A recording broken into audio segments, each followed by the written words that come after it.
¿Sabes quién es Sigmund Freud? Pues el día de hoy te estaré contando un poco de su vida.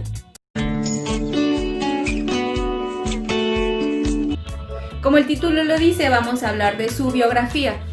Si tú te pones a buscar información vas a poder encontrar muchísima, porque varios autores han hablado de él. Incluso vas a poder encontrar su autobiografía, vas a poder también encontrar películas que se han filmado, escritos de novelas. De hecho, mucha de la correspondencia que tenía Freud ha sido publicada y muchas personas también se han dedicado a hablar de la vida amorosa que tenía con la que entonces era su esposa Marta. Freud nació el 6 de mayo de 1856 y tuvo 7 hermanos. Freud fue el primer hijo de la tercera esposa de su padre. Y un dato curioso es que él tuvo 2 hermanos de la primera pareja de su padre, el cual el mayor le llevaba tan solo un año más a la madre de Freud. Quiero disculpar si se escucha ruido, pero quédate hasta el final, va a estar muy interesante esta biografía. Bueno, pues Freud en un principio quiso estudiar Derecho, pero después de que él escuchó el ensayo llamado La Naturaleza, se decidió por Medicina. Freud era un estudiante brillante, pero le tomó 8 años poder graduarse de la carrera de Medicina. Esto no fue por pereza, fue porque a Freud le interesaba muchísimo la investigación, así que le dedicaba mucho tiempo a investigar en el departamento de zoología y por eso se atrasaba con las clases y se graduó muchísimo después. Se decepciona un poco de la investigación y entonces Freud se va al departamento de fisiología. Conoce a Marta y abandona la carrera porque Freud se iba a casar con ella y entonces necesitaba mucha más solvencia económica. Entonces Freud abre un consultorio y trabaja por 3 años en el Hospital General de Viena. Y aunque abandonó la carrera, Freud siguió con su investigación. Entonces publicó un trabajo acerca de la cocaína y todo esto fue resultado de la experimentación con él, con sus amigos y con Marta acerca del efecto estimulante de esta droga. Él se va a ver a su prometida y cuando regresa se da cuenta que uno de sus amigos había publicado un trabajo acerca de la cocaína también, pero este amigo hablaba de la cocaína como anestesia para el ojo, una cosa así. Había mucha controversia entre Freud y la coca, entre Freud y el alcohol, etc. Sin embargo, a pesar de eso, se le da una beca para ser docente en una universidad de París. Y entonces él acepta y se va, y es ahí cuando conoce un personaje importante que se llama Jean-Martin Charcot. Ya en París descubre el aspecto psicológico de la neuropatología. Regresar a Viena hace un trabajo acerca de la histeria en los hombres, pero no consigue fama sino más bien rechazo. Se casa con Marta y él sigue teniendo su consultorio. Al consultorio llegaban muchos enfermos nerviosos y utilizaba diferentes tratamientos como la electroterapia, los masajes, los baños curativos y también un poco de hipnosis que Freud había aprendido con Charcot, pero nada de esto funcionaba como él quería. Ya en el consultorio aparece otro personaje importante que era muy amigo de Freud y él es Breuer. Estaré poniendo el nombre aquí, disculpen mi pronunciación, pero bueno, él era un especialista importantísimo en esa época en Viena y él atendía a una paciente que tenía histeria. Esta paciente se llamaba Berta, pero es mejor conocida en la literatura como Ana O. A Freud le llama la atención y Freud le comenta a Charcot, pero Charcot no le hace mucho caso. Pero Freud sigue con la investigación y entonces él empieza a utilizar la catarsis con sus pacientes y publican los resultados junto con Breuer en un trabajo llamado Estudio sobre la histeria. Esta publicación también hace que se distancien un poco Freud y Breuer porque no estaban totalmente de acuerdo, ya que Freud atribuía muchas cuestiones de lo psiconeurótico a índoles sexuales y Breuer no. Cuando Freud se separa de este amigo, llega a su vida un nuevo amigo, porque pareciera que él buscaba amistades mayores que él, buscando cierta protección. Entonces llega un otorrinolaringólogo que era muy famoso en esa época y ya le toca escuchar toda esta parte de la investigación de Freud, ya le toca escuchar conceptos como represión, proyección, etc. Y también le toca ver esta separación un poco de esta investigación de lo neurótico.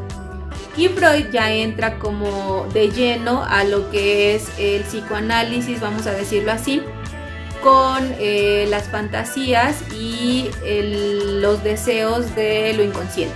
Aquí le va mal a Freud y es porque la Sociedad de Medicina rechaza todos los descubrimientos que Freud había hecho acerca de la histeria. Y esto porque se dan cuenta de que Freud interrogaba a sus pacientes acerca de su vida sexual. A pesar de eso, Freud sigue investigando y surge aquí un concepto que es el complejo de Edipo, el cual dice Freud que surge entre los 3 y 5 años de edad, específicamente en los hombres, en los niños, y es como esta ambivalencia con el padre, y es como si hubiera una rivalidad del niño hacia el padre, compitiendo por el amor de su madre. Pero ¿cómo es que Freud se da cuenta de todo eso? Bueno, pues a partir de la interpretación de los sueños de sus pacientes. Eso es lo que ocupaba los relatos que sus pacientes le decían, y aquí surge una obra importante, muy reconocida de este autor, que es la interpretación de los sueños. En esta obra también podemos encontrar la propia interpretación de Freud de uno de sus sueños, y también él deja de utilizar ya lo que es la catarsis. Entonces deja de utilizar la catarsis y ahora utiliza algo que se llama asociación libre, que es básicamente la base del psicoanálisis. Asociación libre básicamente es que el paciente dice todo cuanto se le viene a la mente. Aquí también surge el diván, porque según Freud, al tenerlo, la asociación libre era mucho más espontánea. Entonces, teniendo la asociación libre y la interpretación de los sueños, pues Freud tenía como resultado todos estos pensamientos, recuerdos y fantasías de sus pacientes, que regularmente eran de la infancia y que estaban reprimidas por ser dolorosas. Una vez que pasa esta época, la época de aislamiento como la denominaba él, pues diversos médicos empiezan a buscarlo. ¿Por qué? Realmente no lo sé, pero empiezan a buscarlo para trabajar con él. Cabe destacar que eran médicos que ya estaban muy bien posicionados, como Adler o Hitchman, pero bueno, empiezan a trabajar juntos, en total eran 21, y llaman la atención de otros personajes importantes en la época, como Jung, y lo que logran es que el psicoanálisis se utilice como tratamiento en trastornos graves en una universidad de Suiza. Pues empieza la fama mundial para Freud. Ya lo empiezan a reconocer. La universidad, por ejemplo, de Massachusetts lo invita a su 20º aniversario para darle un premio al doctor honoris causa, pero también el grupo que estaba en un principio empieza a desintegrarse. Empiezan a salirse personajes como Adler y como Jung, y también hablamos de que toda esta investigación en colaboración y el trabajo que habían hecho pues se ven afectados por la Primera Guerra Mundial. Esto afecta su trabajo porque además de estos miembros que se habían salido por voluntad propia, pues hay otros que se están saliendo porque son llamados a las filas de la Primera Guerra Mundial, y esto incluye a los 3 hijos de Freud. Entonces, pues sin dinero, con el consultorio, sin pacientes, sin calefacción y sobre todo sin ánimos, pues no puede hacer mucho con lo que había construido hasta ese momento. Una vez que se termina la guerra no hay mucha mejoría porque Austria estaba sumida en la pobreza. Además de que Freud tuvo 2 grandes pérdidas en esta época. La primera, de su amigo y mayor benefactor del psicoanálisis, y la segunda, la muerte de su hija Sophie porque tenía pulmonía. Es aquí, con todo este panorama, pues que Freud publica 2 trabajos, uno que se llama Más allá del placer, en donde nos habla de conceptos como la pulsión de la muerte, y el segundo trabajo que publica un año después, pues es La psicología de las masas y el análisis del yo. Y entonces, con todo esto que le había sucedido, él empieza a trabajar ahora sí en lo que es el ello, el yo y el superyo. Cuando hablamos de Freud, hablamos de un hombre de ciencia, pero también hablamos de una persona que era muy fumador. Entonces siempre se le veía en la mano un puro, y esto lo que ocasionó pues fue que le saliera un tumor en la encía derecha.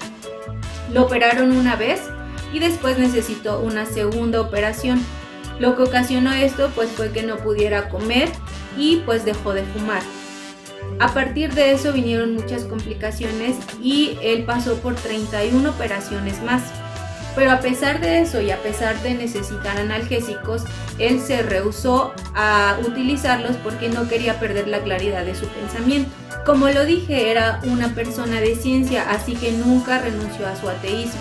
Sigmund Freud fue un personaje muy importante en la época y en 1936 se le designa como miembro correspondiente de la Royal Society, que es la más alta distinción después del premio Nobel a un hombre en la ciencia. Esto hace que mantenga correspondencia con muchos personajes distinguidos de la época, entre ellos Albert Einstein, quien pues además de que estos personajes tenían comunicación con Freud, pues muchos de ellos también eran sus amigos.